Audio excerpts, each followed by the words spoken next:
Look, everybody, we're back finally after months of talking time with caffeine. My guest today is Think Paradox. Also known as Dr. McMahon, thank you very much for having me. You can see him on his Think Paradox website or at Nerdly Rants on Twitter. Or you can just go to thinkparadox.cf and get all the links to social media and Patreon, etc. So that's the easiest bet. You're on Patreon now? Yeah, I'm sucking the Patreon cock. I'm begging for money like a hobo on the side of the street. Like, change! We'll do scientific videos for change! I thought about going to Patreon, but I don't have enough viewers for it to really matter at this point. I haven't even gotten a single donation, but I'm not really expecting much out of it. Even if I get $50, it'll be a shocker to me. It's so what do you... Speaking of Patreon, that brings us to our topic today, networking. I've been networking a few guys. YouTube networking. Oh yeah. Well, at this point, YouTube, Twitter, and Facebook are pretty much all intertwined at this point. Yeah. Yeah, but at least for me, I've been trying to network with some people, and I found out that the smaller the network is, the better. Because the bigger network is good too, but you can't keep up with networking of lots of people because you forget about them. Have you ever tried networking with anybody? I actually do network with several people. Aside from the Mundane Matt show, there's also Frozen Craft Glass, among other things like Veritasium and even SciShow. So we are networked, and we're a partner of the Young Turks. So. Really? Hmm? Did not know that. Guess that's why I see. Not too many do. I guess that's why I see your comments on their videos when I watch them. Yep. There's also another TYT partner that is paid by the Young Turks. His show is Secular Talk. So that's something else to check out. If you're interested in the progressive sort of stance, you have Kyle doing that as well on Secular Talk on YouTube. Cool. Like I said, I'm networking right now with this Luxley on YouTube. He does some videos about the games I play, and he's trying to get a network going. And I come on all his videos. He comes on my videos, but he's started getting popular now. So I might get left behind soon. Unless you became friends, unless you're actual friends with the guy, he may not actually drop you. If he enjoys your input, he may actually continue talking back and forth with you. This actually goes back to a hypothesis I spoke about in one of my previous podcasts. It's called the YouTube partner or YouTube comment hypothesis. And this basically states that if you have somebody with a very high subscriber count, they're least likely to communicate back with you and respond compared to somebody with a low sub count, which increases the responding ratio exponentially. Yeah, that's why I guess people with bigger subscribers accounts don't really talk. I won't say talk with people with lower subscriber counts. They tend to stay in their own circles.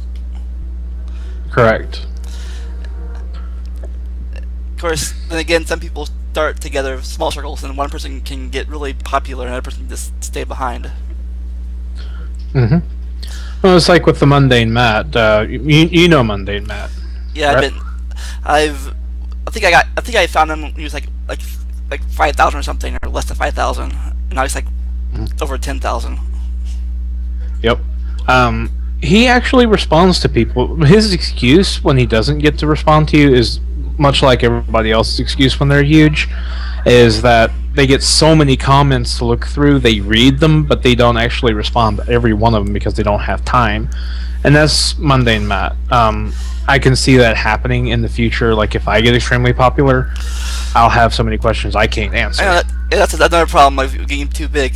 Networking, you're so big that you can't comment on everyone, and that's why I guess you comment on certain people. Again, the networking thing where certain people you definitely want to comment on because they're in your circle. try to keep up with them at least. But I find the best way to keep up to date with the people you're networking with on YouTube is to just subscribe to them and stay with these people, even if their content isn't exactly your cup of tea. Like, for example, I'm not necessarily a gamer, but you don't always do Let's Plays and talk about video games. You do other videos. yeah. I know that sucked that you had to cancel your Let's Play video for this channel that you had for a while. And it was all free to play open source stuff on Linux. You ever thought about uploading some of those videos on this channel? On your channel, I mean? I don't have them anymore. Oh. I'm not going to be doing them anymore anyway. Yeah, that's too bad. That's too bad.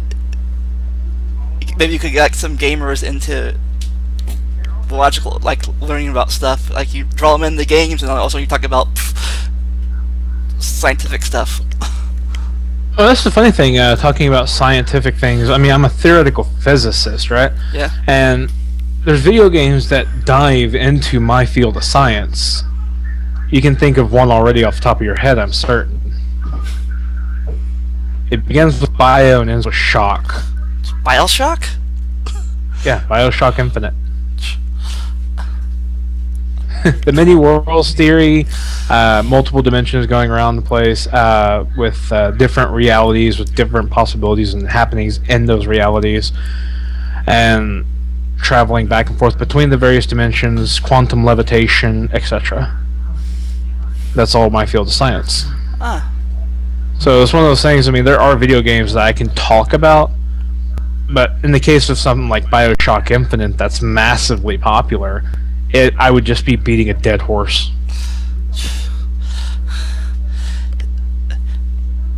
See, we gotta talk about the.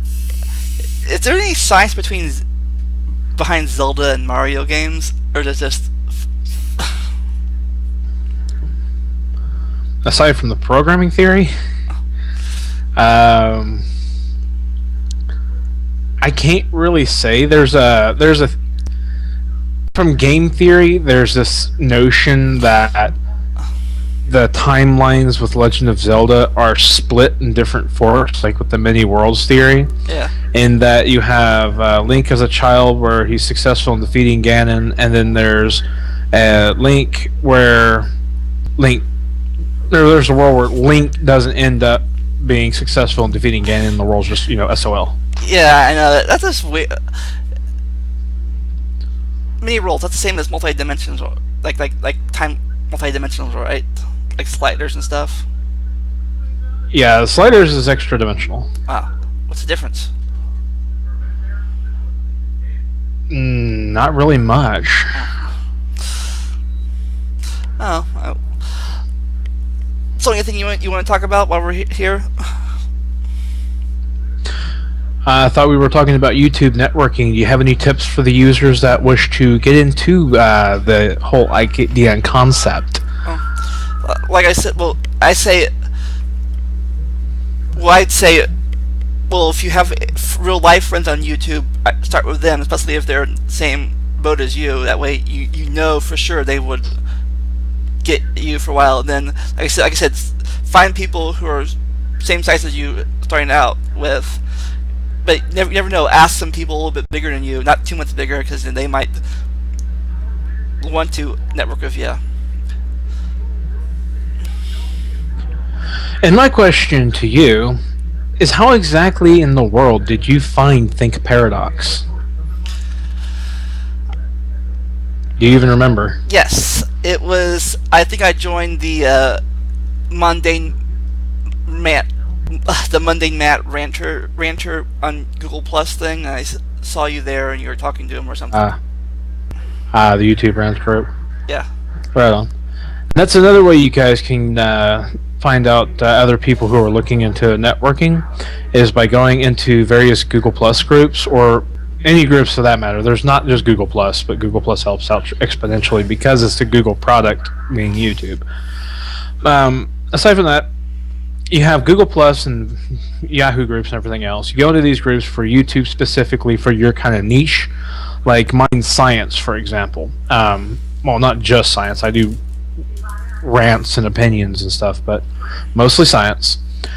And regarding this, I look for other science channels. You don't have to specifically go to groups. You can do this either way. You look for my case. I look for a science group, and I'll promote my videos when somebody I see a question on those groups. I'll answer the question in video format, post it to the group, and it'll get extra traffic and comments and likes, etc. And these people are more likely to share. And you can do the same thing very similarly on YouTube. By like, for example, again with science, I will end up running into science shows like SciShow, Veritasium, etc. And I'll subscribe to these channels, and I'll watch every one of their videos that they come up with, and I'll comment on those videos with my 2 cents. I'll either answer a question that they ask the viewers, I'll ask them a question, or I'll make a comment giving extra information about what's going on. And this has happened a couple of times, giving extra information, such as on the, I don't remember the exact channel. I think it was Veritasium. Yeah, it was Veritasium. They asked what would happen if you were to fire a bullet in a block that was shot up into the air. Would it gain extra? Would the bullet go through it quicker, or would it go not too far? Would it create the extra spin on the block? What would happen? And he asked what would happen, what the viewers thought. My hypothesis on this was wrong because he showed it in the next video. But I said it would go just basically shorter inside. It went in about equal distance. It's based on the block being shot up and being stationary versus the block spinning. Would the block spin quicker, and how far would the bullet go? I was incorrect. And there's another channel, I don't remember the name of. This one was talking about how reflections in a mirror actually show the opposite end. Like your right side is your reflection's left side, for example. Why that is. And they were saying it's due to how the light shows an inverse image based on you.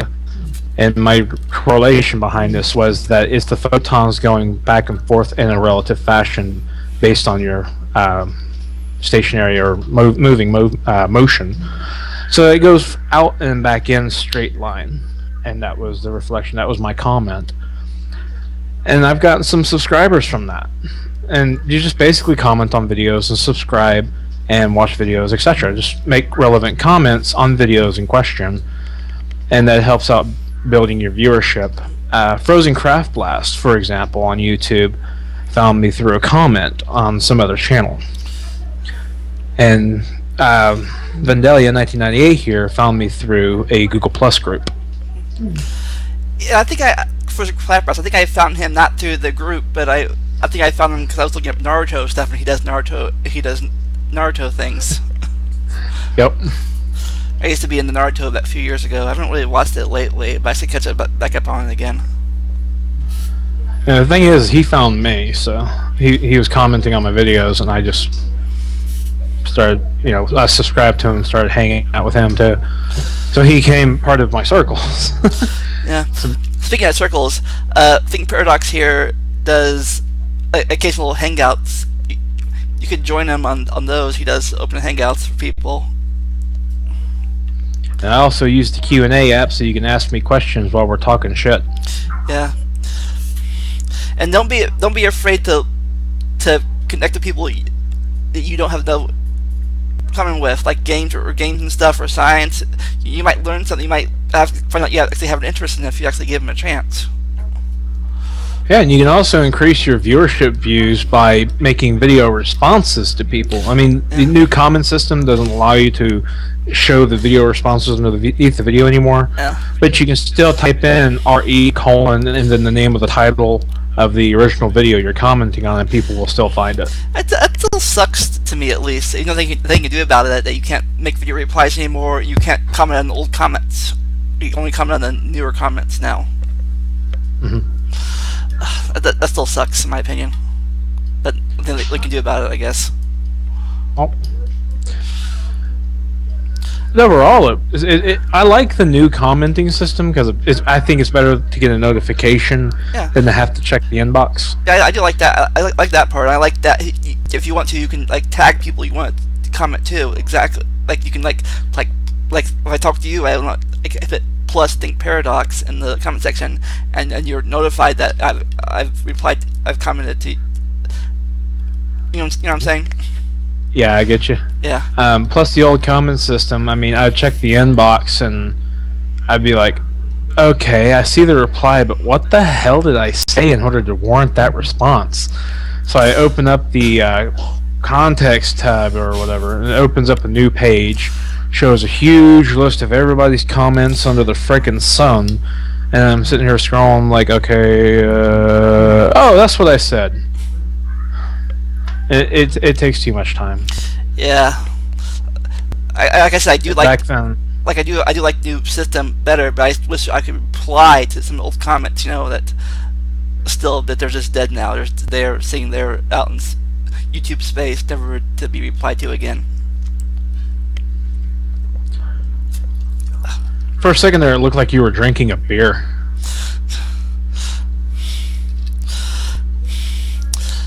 Yeah, someday I'll get brave enough to do that on camera. But anyway, so I guess this about wraps it up today.